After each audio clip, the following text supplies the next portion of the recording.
Assalamualaikum warahmatullahi wabarakatuh. Salam. Apa kabar kawan-kawan semuanya dimanapun berada? Semoga sehat selalu masih dalam lindungan Allah Subhanahu Wa Taala. Jumpa lagi bersama kami di sini di channel ngobrol seputar horor. Ya, ada Mas Ayung tentunya ya. Yang setiap kali menemani kita semua kurang lebihnya di 30 menit ke depan. Ya, silakan Mas Ayung, monggo. Ya. Sebelum kami bercerita, saya mau nyapa kawan-kawan dulu juga seperti biasa ya Bang ya.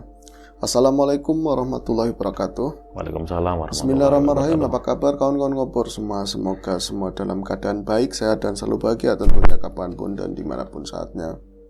Ada kita berdua di ngobor. Terima kasih sekali untuk teman-teman yang masih selalu setia mendukung kami dalam bentuk apapun. Semoga dikembalikan lagi dengan sesuatu yang lebih baik begitu ya. Oke Bang, tadi ada dengar-dengar sedikit dengan itu cerita tentang pengalaman-pengalaman orang-orang yang tinggal di dekat makam begitu. Cuman kalau ceritanya dia itu kan cuma sedikit-sedikit Mas Ayung. Tidak apa-apa. Semalam aku kan main ke tempat dia, temen sih. Kebetulan dia itu sekarang tinggal di sebuah rumah kecil. Ya. Tepatnya di samping area makam persis. Oke. Mas Ayung.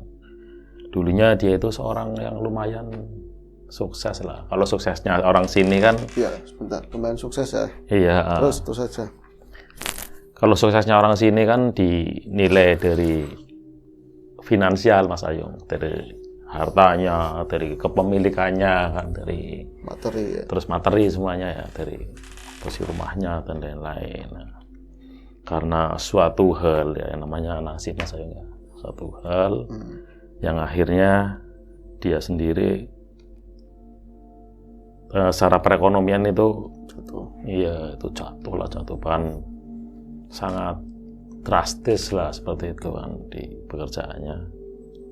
Nah, akhirnya mau nggak mau yang namanya hidup terus berjalan, dia punya keluarga Mas Ayung. Dia itu ada sisa dari penghasilan yang dulu, terus ada sebuah tanah kecil, itu pun tanah warisannya sang istri. Ya.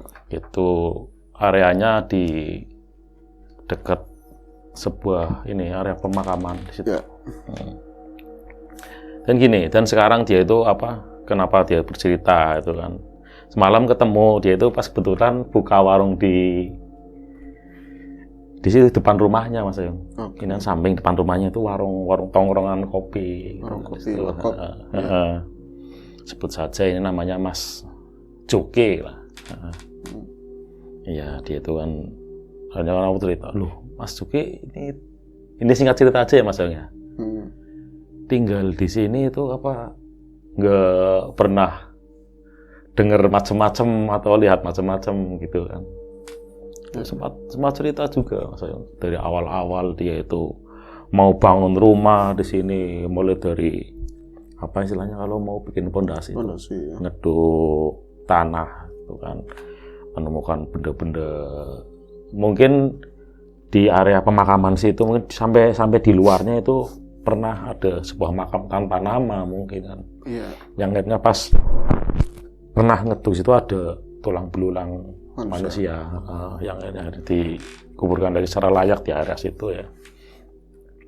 Setelah jadi rumah di situ kan, dia itu awal-awal katanya awal-awal pindah di situ ada aja kejadiannya Mas Ayung.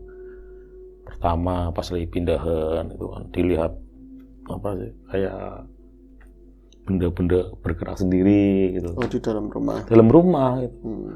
Posisinya pas di belakang gitu kan, belakang rumah itu kan ada ada pintu yang keluar. Pintu keluar itu pas di sampingnya sini, di sebelah kanannya itu rumah katil ya, atau rumah keranda itu kan. Itu persis kalau kita buka kalau pas buka kan masuk kan. Pas buka pintu itu rumah keranda samping persis samping. Ya, situ itu sering dengar macam-macam, pas kadang keranda bunyi sendiri, terus pas dia itu mengalami pas serem-seremnya itu kan 1 minggu dia tinggal di situ pas ada orang meninggal dalam keadaan hamil besar, katanya Mas Ayu. Malam-malam dia itu kan nggak seperti biasa, kelihatan sepi banget. Yang biasanya ada tongkrongan orang-orang itu sepi banget. Itu awalnya itu dengar kayak kata Mas Juki itu ya. Awalnya dengar kayak ayam kruk kruk kruk kruk kruk kruk kruk gitu. Di belakang iya suara ayam itu kan bunyi. Terus tambah dekat. Terus hilang katanya. Terus penasaran lagi itu kan, nggak tahu itu kan masuk itu apa. Buka pintu, hilang, nggak ada suara apa-apa. Terus pintu ditutup. Belakang apa? Pintu belakang. Oke. Iya, karena suaranya itu dari belakang. Terus tutup lagi, ada suara ketawa gitu kan, orang-orang ketawa gitu kan. Ketawanya ala-ala Mbak Kunti kan kayak apa itulah ya, seperti itu. Tapi nggak pernah dilihatin wujud, dan itu sering terus menerus selama 7 hari itu kayak gitu terus setiap malamnya gitu kan. Terus aku tanya lagi, terus sampai sekarang itu gimana? Kalau sampai sekarang sih yang sering melihat itu anakku yang pondok katanya. Sering gini, Pak, itu siapa Pak? Ada perempuan itu Pak. Di dalam rumah? Iya, dalam rumah di pojok belakang. Pak itu siapa? Pak itu anak yang kecil tuh yang masih 2 tahun bisa ngomong dia. Itu siapa Pak? Seperti itu terus sampai sekarang pun katanya masih sering seperti itu Mas Ayu. Kemudian, udah. Cuman terus ada lagi apa sih? Kan tanya sama si Juki. Terus apa lagi itu? Ya paling kayak gitu sih ceritanya gitu. Kayak gitu gimana? Ya kayak gitu yang namanya seremnya orang sini ya umumnya yang kelihatan ya kalau enggak sosok putih-putih rambut panjang ya sosok putih-putih yang dipocong atau yang bendungnya gede gitu seperti itu. Pas ini aku di tongkrongan sini nih, Mas Juki, ada enggak? Itu sering ada kalau malam. Pas jenengan duduk di situ, katanya seperti itu. Jadi ini ya asem ya. Iya. Seperti itu Mas. Ya untungnya yang kayak gitu nggak kelihatan sih Bang. Ya kecuali untuk yang khusus apa sengaja mempelajari atau ya nggak semua orang bisa melihat. Kalau melihat ya repot. Itu kalau makam memang luar biasa ya. Kalau makam orang hidup cenderung kebanyakan itu takut mati ya. Sakit aja pengennya cepat-cepat sembuh karena nggak enak. Kayak saya ini agak pilek aja pengennya cepat sembuh biar ngobrolnya enakan gitu kan. Apalagi orang ya tadi yang namanya kematian. Makanya kalau anak sekarang mungkin nggak terlalu takut ngelihat orang lagi prosesi mau dimakamin. Kalau anak-anak dulu kan lihat keranda ada pengumuman kematian aja udah malamnya nggak bisa tidur. Lewat lagi diusung aja langsung pada lari gitu. Kalau sekarang nggak malah ngikutin sampai ke kuburan. Nah, sosok yang paling nyeremin antara lain ya pocong karena orang mati ya dipocongin begitu kan. Kalau sekarang nggak terlalu, tapi ya tadi fenomena-fenomena orang tinggal di kuburan. Kalau buat saya ya, kalau saya pribadi, setelah saya memahami, setelah saya banyak ketemu orang-orang yang ngasih wawasan dan sharing-sharing begitu, dan saya ngerasakan sendiri. Apalagi hari ini, nanti tayangnya nggak tahu kapannya, tapi saat kita ngetek saat ini adalah Kemis Wage.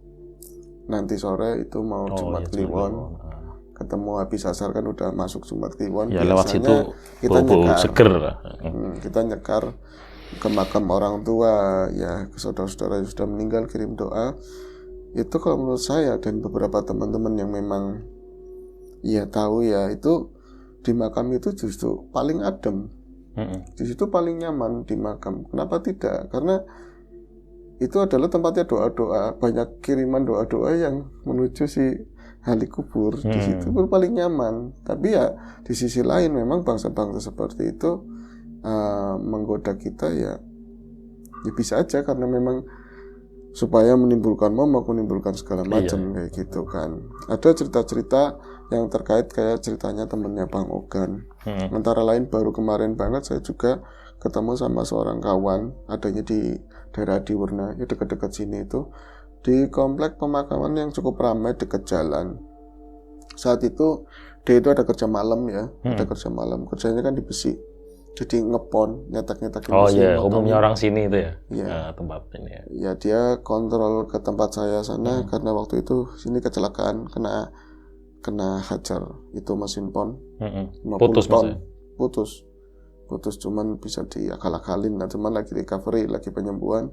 Terus ke sana lihat gimana nih, kayak menurut kamu gimana? Tarik itu besinya pennya itu ditarik sendiri.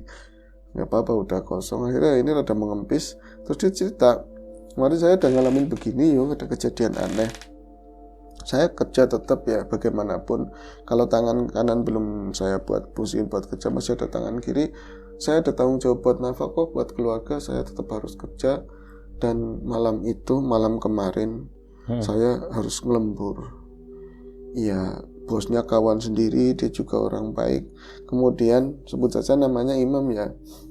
Mam, ini udah malam banget ya, tapi kerjaan masih harus ditarget besok. Istirahat di situ, istirahat dulu, katanya begitu. Cari makanan di mana ya, Mam?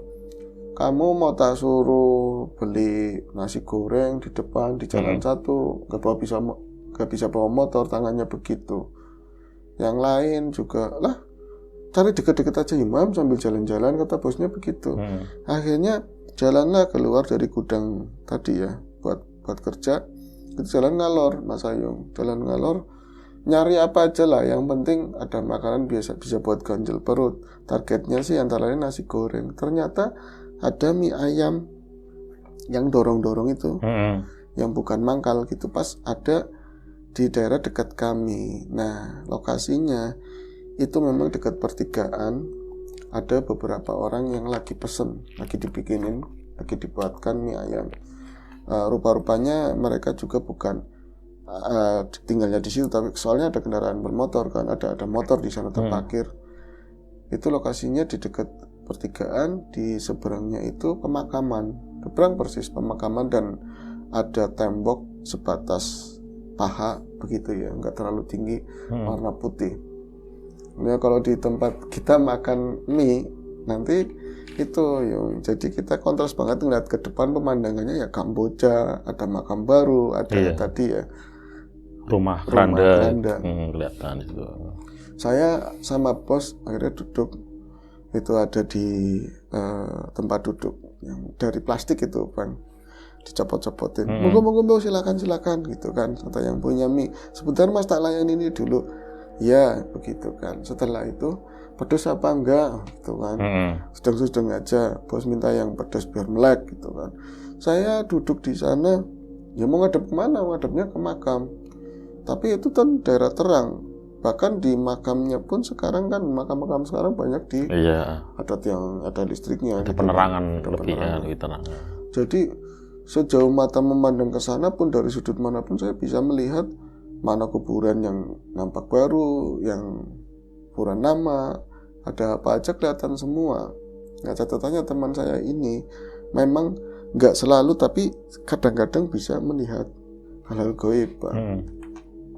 Tapi saat itu saya nggak ngomong saya melihat gaib sih, cuman antara nyata atau tidak. Jadi berempat, mereka yang dua itu sudah selesai makan tapi masih ngobrol, mereka lagi ngerokok. Kejadiannya sekitar jam 1:30 pagi. Saya sama bos masih makan, saya juga makan, hampir setengahan lah, terus sedepan lagi lapar-laparnya kan. Itu saya mendengar suara dentuman keras banget, bunyinya dicontohin begini, kayak gitu bunyinya, kayak ada semacam bom.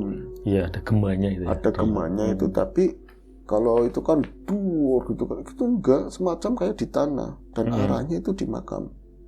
Kayak ledakan bawah tanah itu. Ledakan bawah tanah itu di makam, kayak semacam ada granat yang meledak gitu di dalam tanah itu. Cuman ya bunyinya begitu, itu. Bahkan saya merasa kaki saya, mangkok saya juga bergetar. Si tukang mie mungkin dia mendengarkan, ya saya pikir semuanya dengar semua, dan itu cukup buat saya kaget. Sampai saya pikir ya ada ledakan apa kayak apa ini, apa gempa bumi atau apa, nyampe saya bergetar begini, krak.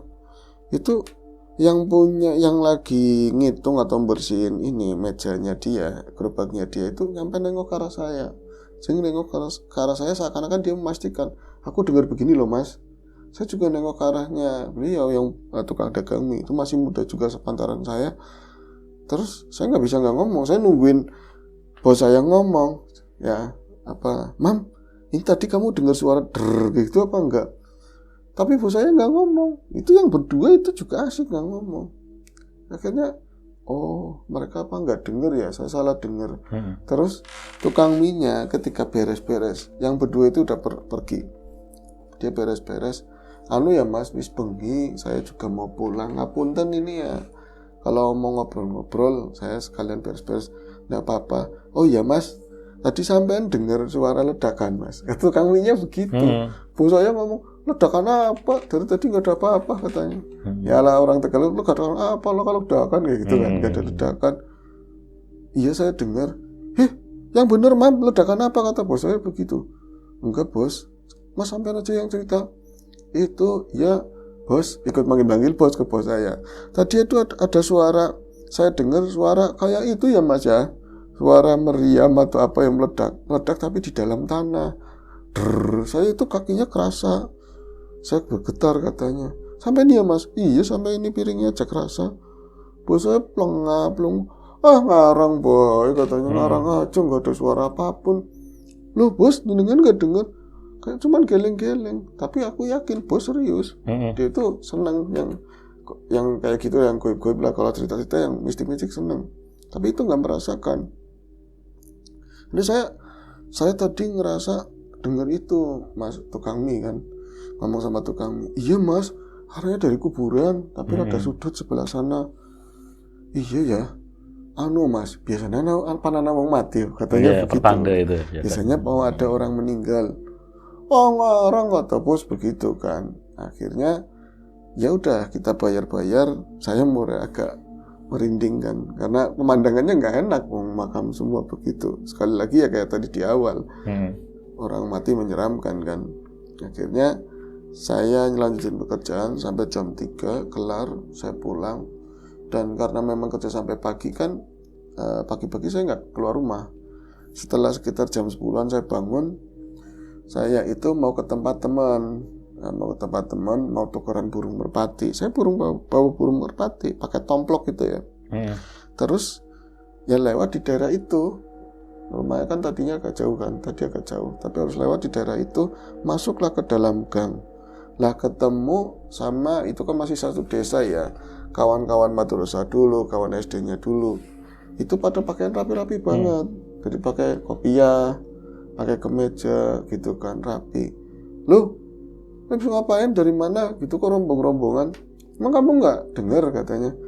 Emang orang kerungu gitu. Nggak dengar apa? Kan pengumuman keras banget, orang kamu dekatnya musuh.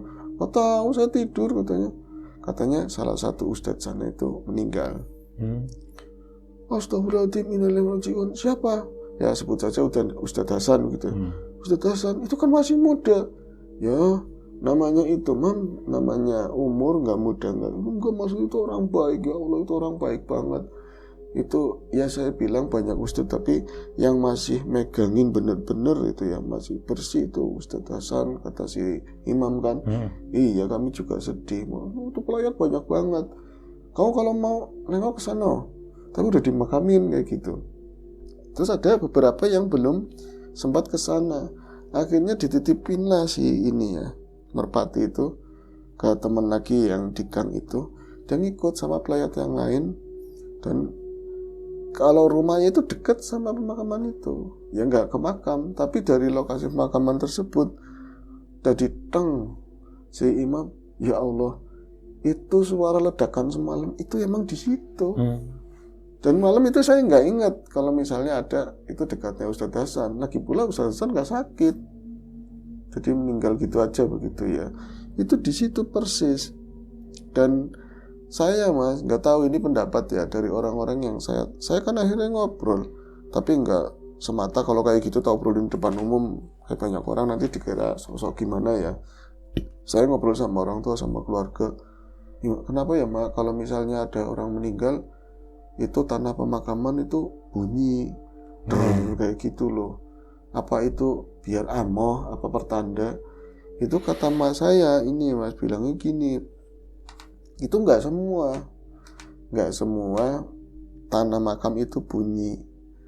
Jadi biasanya pengalamannya katanya emaknya, saya itu ya dulu tinggal di dekat makam, bapakmu itu rumahnya dekat makam dulu. Jadi kalau ada orang meninggal nggak semuanya tanah itu bunyi, tapi yang bunyi biasanya mereka orang baik, mau usden, mau petani, mau tukang jualan apa. Kalau mereka orang baik, seolah itu tanah itu digemburkan kayak gitu loh. Nanti dipaculi ya amoh, dilalanya amoh. Itu saya baru ingat lagi, iya Ustadz Hasan itu yang area pemakaman paling pojok itu banyak pohon-pohon gede banget, mungkin banyak akar-akar yang melintang, dan atasnya itu semacam bekas bangunan batu-batu, bahkan ada pondasi-pondasi gitu. Saya akhirnya cross check ke sana, ngobrol lagi sama yang tukang gali kubur, kan dekat rumah saya. Tadi itu gimana pas gali? Oh yaudah keman om, oh yaudah banyak ininya, akarnya banyak. Nggak tahu mam, angel kuasanya Gusti Allah katanya. Saya nggak nemu satu akar pun melintang di situ. Dan puing itu cuma setengah pacul. Puing-puing itu aneh loh. Puing-puing itu, batu-batu itu cuma setengah pacul, tinggal dongkel sedikit. Bahkan kemarin ya, belum lama kan, sebulan yang lalu, ada 5 meteran. Nah di sana itu tanah lega, itu keras banget tanahnya. Ini tanahnya amu banget katanya, begitu lancar lah. Saya subhanallah, iya juga bener kata emak saya. Mungkin seperti itu Bang. Dan saya tambahin lain, ini pendapat dan banyak yang ngomong seperti itu. Terlepas yang lain, fenomena seperti itu kaitannya siapa nggak tahu, tapi masuk akal juga mungkin. Gusti Allah memberikan keringanan, tanah pun ikut menyambut kan, seperti itu.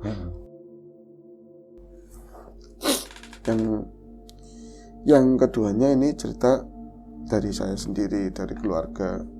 Saya itu pernah berapa lama tinggal di depan makam. Jadi kalau buka pintu itu langsung makam. Cuman agak nyerong ya. Berarti pintu depan ini sekitar 5 meter ke depan, enggak ding, 4 meteran lah. Pelataran cuma sedikit. Terus makam, langsung sudut makam, tapi nggak ada pagar. Ya, jadi kalau bocil mainan itu bisa main di atas nisan. Nah nisan-nisan di tempat aku kan pakainya ini kan kayu, banyak kan kayu.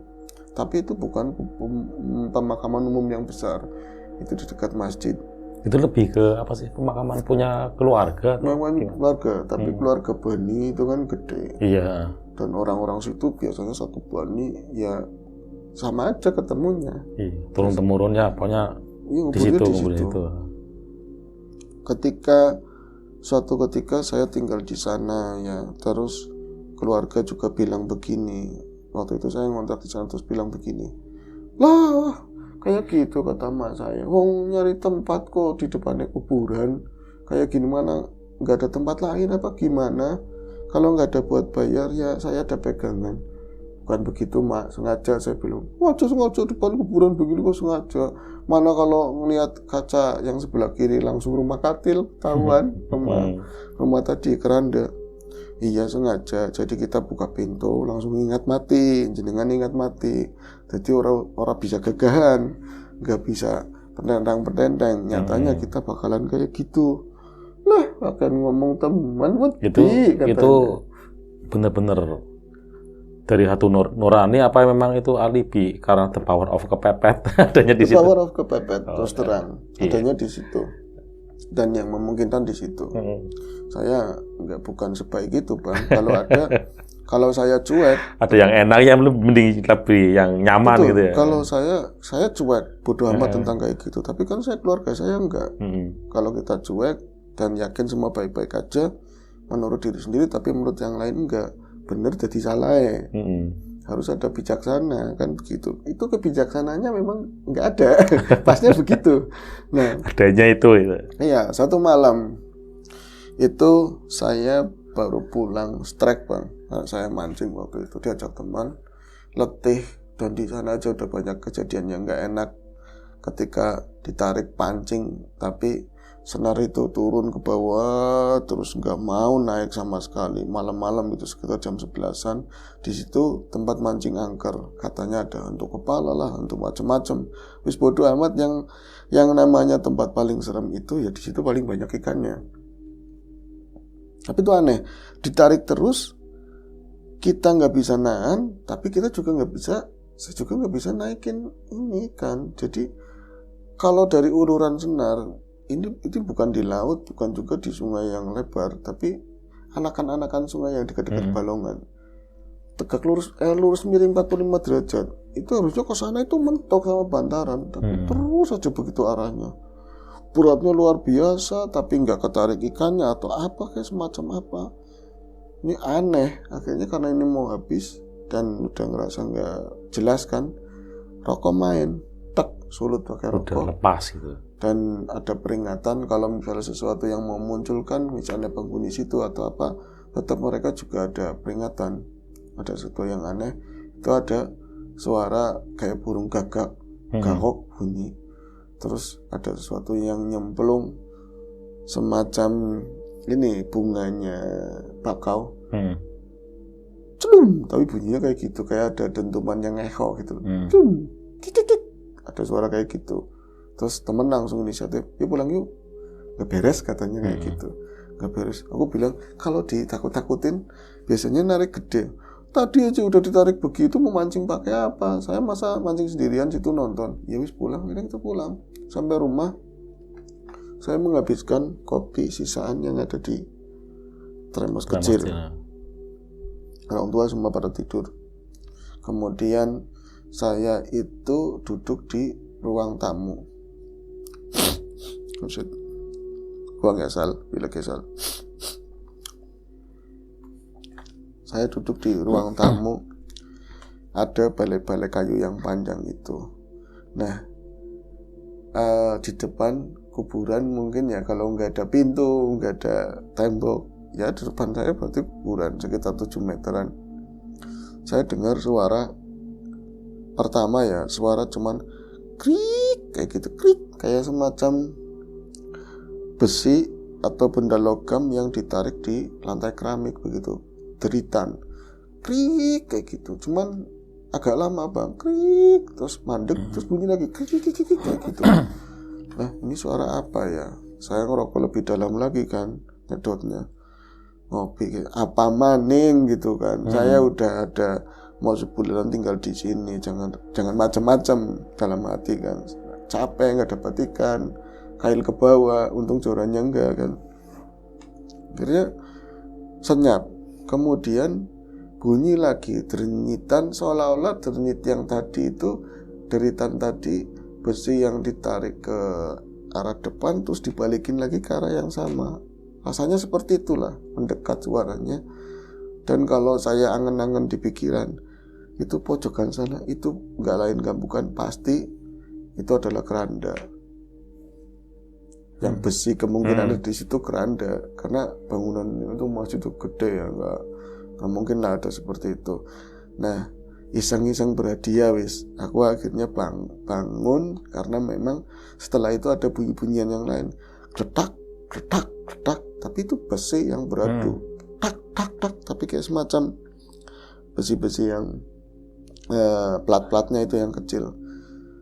Itu saya ngintip di hordeng, otomatis nggak mau dong ke tadi keranda dulu, ke depan dulu ya, ke arah depan dulu, nisan, gundukan. Ya Allah, iya bakalan kayak gitu ya kan. Nah paling gak dapat ikan, gak usah marah-marah. Pas saya nengok ke arah kiri, terus pas di keranda itu lagi yang di sebelah atas itu, keranda kan ada ini ya beberapa ya bang, iya, buat mandikan dan terus buat tiduran mereka. Iya buat bawa. Yang ada tutupnya itu, yang buat mandiin paling bawah, ketahuan ada tandon airnya. Iya. Ya, nah di atasnya itu ada yang buat ngusung jenazah, kan ada tutupnya juga. Iya. Tutupnya itu ada sinar, ada lampu kuning. Dan udah diingetin sama orang-orang situ ya, dekat-dekat situ. Ya ditakut-takutin apa-apa nggak tahu. Lampu itu nggak mau yang warna putih pasti mati. Di Harusnya pojokan kuning, itu harus kuning. Hmm. Itu lampunya kuning. Saya lihat nyata dan tidak nyata ya. Tutupnya keranda itu ngambang itu sekitar segini ya. 10 sentian lah, 10 sentian Di atas. Di atas. Ngambang tapi nggak anteng. Dia itu ngambang semacam kayak melayang, terus turun nabrak tak tak tak tak tak tak tak ngambang lagi kayak gitu terus. Tak tak tak tak ngambang lagi.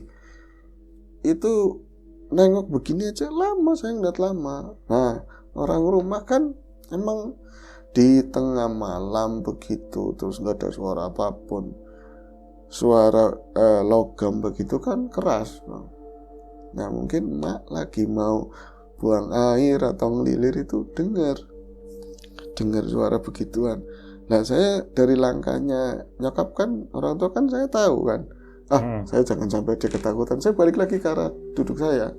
Cuma asam mancingnya udah begitu di sini ngeliatin keranda ngambang-ngambang sendiri kayak gitu, pating geletak, nggak diem lagi masih bunyi terus. Lah dia itu keluar dari tadi ya pintu tengah, nengok ke arah kanan, bocah ora turu-turu katanya, bocah nggak tidur-tidur. Iya, suara apa? Katanya itu suara apa? Oh, kucing. Saya bilang santai, kucing meong loh, kan kucing meong. Iya, kucing nabrake itu besi katil, katanya langsung kayak gitu, besi keranda. Iya tadi gusau katanya diusir, kasihan nanti jatuhan keranda. Diusir sendiri. Kayak penasaran ya, pengen deleng, kayak penasaran, pengen lihat, kan tinggal buka hordeng aja. Jangan, bilang, emang kenapa? Ya jangan aja. Saya bilang, jangan. Ya bisa jangan. Ya jangan aja. Kenapa memang? Enggak kenapa-napa.